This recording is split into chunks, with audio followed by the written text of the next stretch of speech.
কাবাব serve করছে। এই দেখো কাকে কাবাব সার্ভ করছো? আমেরিকান দাদাকে। ঐতিহাসিক মুহূর্ত। দেখে দেখে দেখে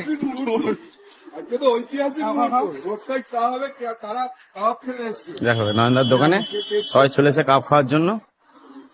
নয়নদা খুব খুশি তুমি, তাই তো? একদম মন থেকে বলছি, প্রচন্ড খুশি, প্রচন্ড খুশি। যে এরাই তোমার কাছে এসছে। হ্যাঁ, প্রচন্ড খুশি হয়েছি। আরে এত বছরে না আমার ব্যবসা আজকে সার্থক, আজকে সার্থক হলো যে এই দাদার পায়ে ধুলো এবং আমার দোকানে খুললো। এই হচ্ছে বাবা ছেলের ভালোবাসা। এটা কিন্তু ঐতিহাসিক মুহূর্ত।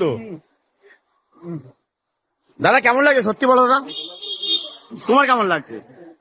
সত্যি কথা বলবো, অনেক বড় বড় কাবাবের দোকানে যে কাবাব পাওয়া যায় তার থেকে এটা বেশি।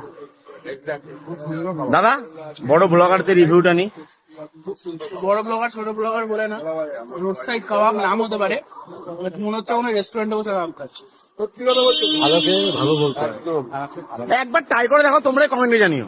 রোড সাইড কাবাব খেতে হলে ভালো কাবাব আসতে হবে, কিন্তু আবার বলে দিচ্ছি তার রোড সাইড কাবাব এই যে নয়নদার দোকানে। ফাইনালি কিন্তু কাবাব খেয়ে বেরিয়ে যাচ্ছে, সবাই চলে যাচ্ছে খেয়ে দিয়ে। Tata tata tata tata. Amit da tata. Tata. ওটা কেমন লাগলো? দারুণ লেগেছে, আমার খুব ভালো লেগেছে, দাদারা এসছে, খুব ভালো লেগেছে। Tata tata.